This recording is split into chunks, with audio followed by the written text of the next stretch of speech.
This is our 10-year anniversary. You're going to hear that over and over again. We're really celebrating. We have lots of swag this year to celebrate the 10-year anniversary. And the folks who are coming up next were here 10 years ago with us when we started.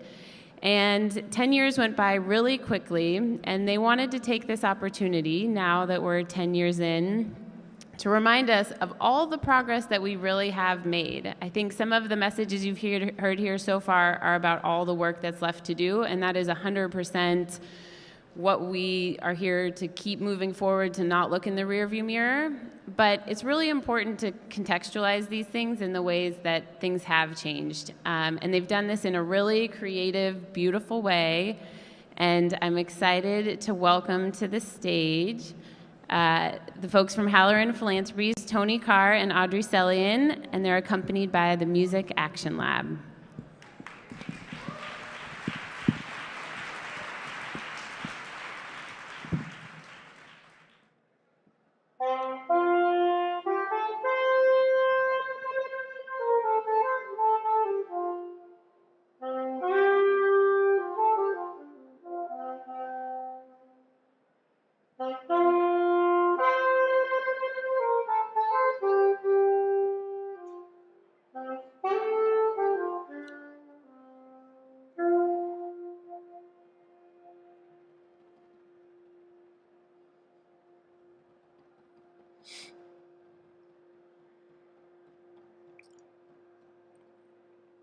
It's great to be here.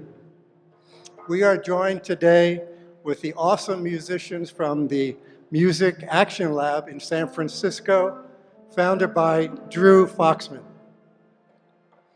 Audrey and I are here today to talk about human well-being. We are excited to share with you some of the major findings captured in our recent landmark book, entitled The Pursuit of Human Well-Being, The Untold History. The book is a major global publication and is a tribute to the vision of Harry Halloran and his commitment to build the world we all want. So our journey started many years ago, just about the time that SOCAP was founded 10 years ago. Our focus was to trace the history of human well-being, to learn from the data we collected if the world was getting better or getting worse. History shapes the present. We moved beyond the public square in our research to document what was really happening within all countries in the world in health, education, poverty, and happiness.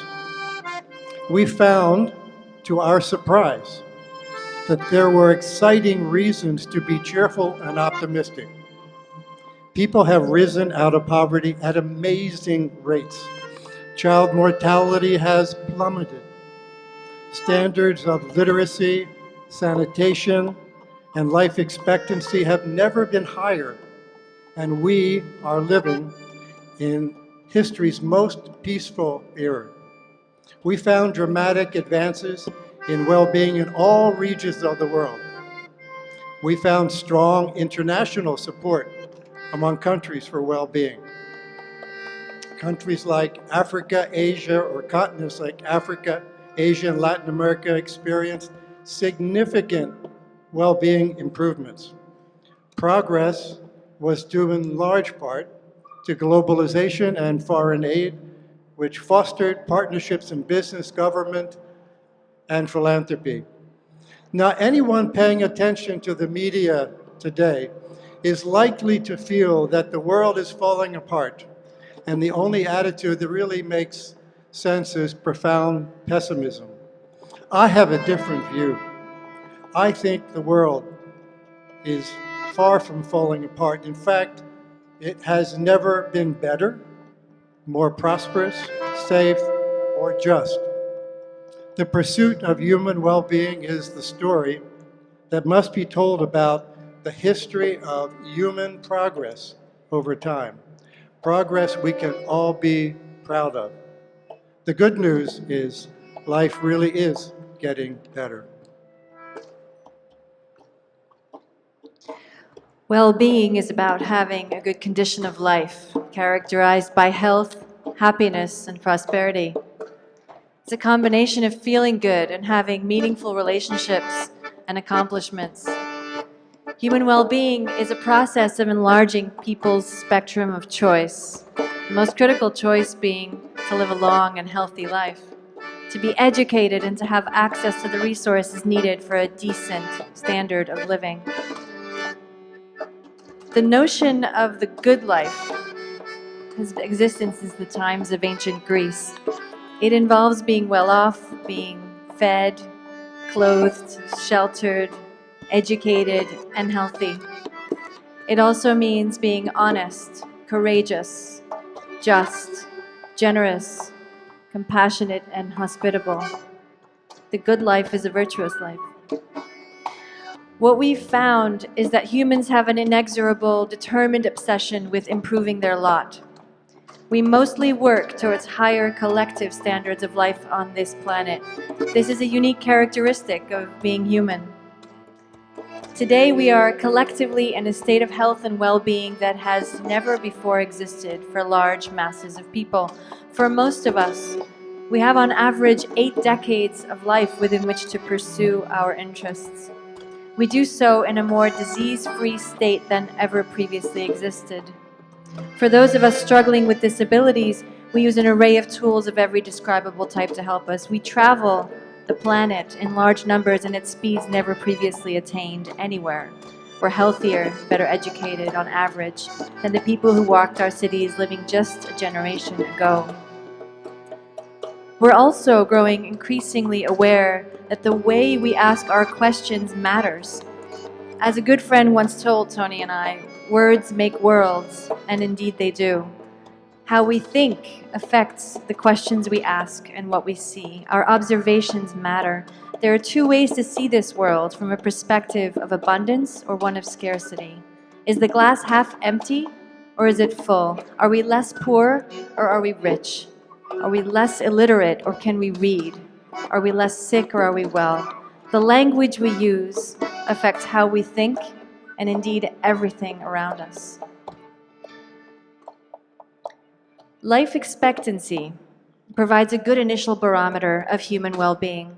This indicator not only gives us information about the average years a person is expected to live, it also relates to the condition of the person's health during their life, their access to basic health services. Today, 2 things are true. There's a continuing high rate of child fertility, combined with a high rate of population aging. The dramatic increase in life expectancy during the 20th century ranks as one of the world's greatest accomplishments. Life expectancy rose to 71.5 years, an increase of almost 20 years since 1960. Life expectancy was 31 years in 1900. In Nigeria, South Africa, and Tanzania, the length of life has increased by 50%. The changes we see today in global health would have been unimaginable amongst our ancestors. Their health conditions were so bad that many children died before the age of 5. Most babies born in 1900 did not live past the age of 50. Infant and child mortality, which have posed major threats to child survival worldwide, are now at historically low levels, down over 90% since 1990. Over the last 45 years, infant mortality declined 58%. Child mortality, 62%. Maternal mortality declined 27%. There were 11 million fewer child deaths in 2012 than in 1970. Vaccinations against crippling childhood diseases now reach already 80% of the world's infants and children. Already 17 years ago, average child deaths due to AIDS had declined from 40% to 12%. We've seen nearly 50% reductions in malaria mortality rates in Africa. There's been an 88% drop in measles-related deaths. In 40 countries in Africa, at least 25% reductions in child mortality have been achieved since 1990, while in Eastern Asia, Maternal mortality rates have fallen by 65%. In education, it's a cornerstone that advances individual and community well-being. None of the improvements in well-being would be possible without the expansion and access to knowledge. Governments today are now investing more resources than ever to educate their citizens. Enrollment in primary education has become almost universal. Secondary education reached 74% in 2012, and great progress has been achieved in the enrollment of women and girls. Education of women is the best way to save the environment and indeed is a well-documented major driver of economic productivity. One of the most remarkable results in education is the progress in adult literacy. Adult literacy reached over 85% globally in 2012. The literacy rate in 1900 was about 20%. It's now become the norm in our world.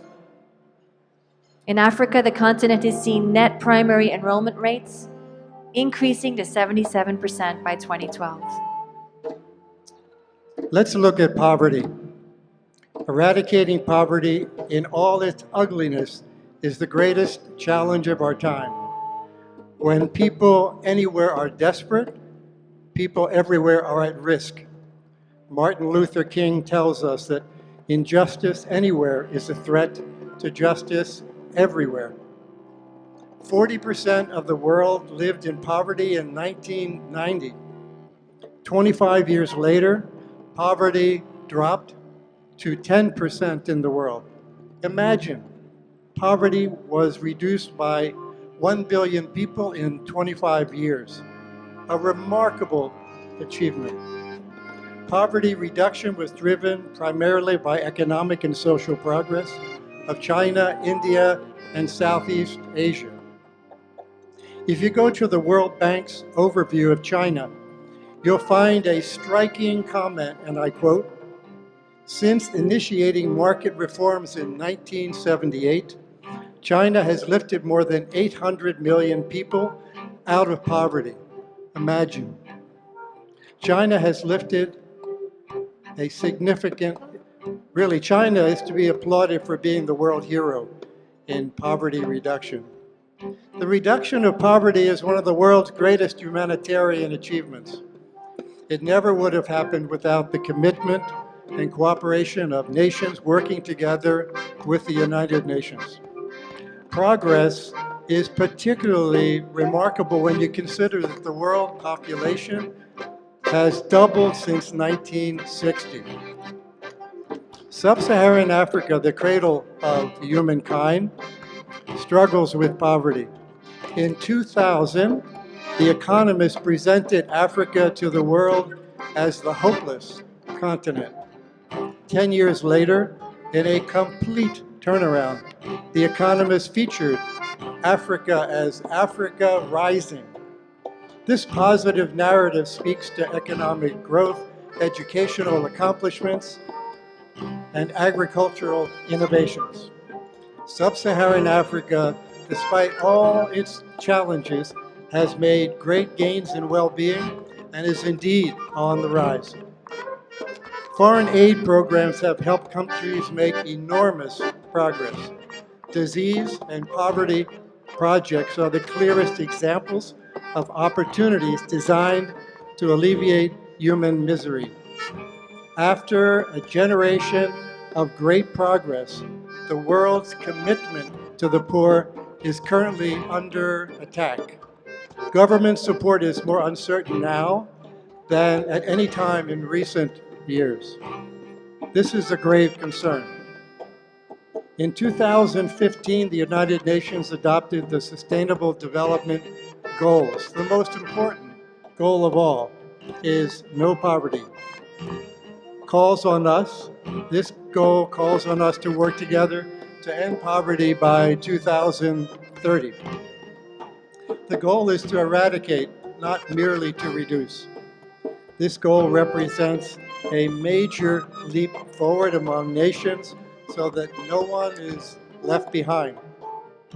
We are a long way from eradicating poverty and leaving no one behind. Someday, when poverty is gone, according to Mohammed Yunus, we'll need to build poverty museums to display its horrors to future generations. They'll wonder why poverty continued so long in human society, how few people could live in such luxury while billions dwelt in misery and deprivation. The media struggles to tell the story of what's really happening. Good news about poverty is hard to spot because good news is often overlooked. The best headline I've seen for poverty is poverty fell yesterday by 137,000 people, and it fell every day by 137,000 people for the past 25 years. To me, it is a clear and indisputable fact that investment in well-being saves lives and frees up human potential.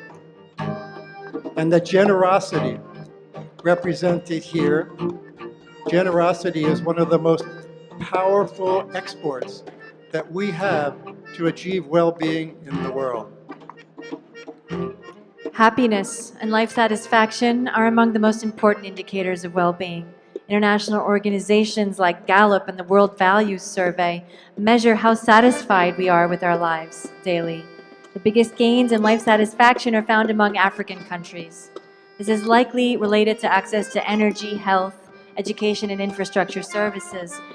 A larger share of the world's population need no longer depend on a single light bulb or candle to light their homes after dark, because even low-income urban dwellers in many places are now beginning to have multiple outlets for receiving and using electricity. And if they don't yet, there's probably a social entrepreneur out there working on it. Slowly, more of the world's women are able to vote and participate more fully as members of government nearly everywhere in the world. According to the Gallup World Happiness Report, 10 of the top 11 happiest countries in the world are in Latin America. Latin Americans are known for their warm interpersonal relations, a commitment to family, and relative disregard for materialistic values. These cultural characteristics play a significant role in explaining their sense of well-being and happiness. Another major measure of happiness is how often a nation smiles, and again, Latin America comes out smiling the best among regions. So we are closing with a beautiful poem by Maya Angelou, a poem that inspires and gives hope for the future. A brave and startling truth. We, this people, on a small and lonely planet, traveling through casual space, past aloof stars, across the wave and different suns, to a destination where all signs tell us it is possible and imperative that we learn a brave and startling truth. When we come to it, to the day of peacemaking, when we release our fingers from fists of hostility and allow the pure air to cool our palms. When we come to it, when the curtain falls on the minstrel show of hate, and faces sooted with scorn are scrubbed clean. When we come to it, when we let the rifles fall from our shoulders, and children dress their dolls in flags of truce. When landmines of death have been removed, and the aged can walk into evenings of peace. When religious ritual is not perfumed by the incense of burning flesh, and childhood dreams are not kicked awake by nightmares of abuse, we, this people, on this small and drifting planet, whose hands can strike with such abandon that in a twinkling life is sapped from the living, yet those same hands can touch with such healing, irresistible tenderness, that the haughty neck is happy to bow, and the proud back is glad to bend. Out of such chaos, of such contradiction, we learn that we are neither devils nor divines. When we come to it, we, this people, on this wayward, floating body, created on this earth, of this earth, have the power to fashion for this earth a climate where every man and every woman can live freely without sanctimonious piety, without crippling fear. When we come to it, we must confess that we are the possible. We are the miraculous, the true wonder of this world. That is when, and only when, we come to it.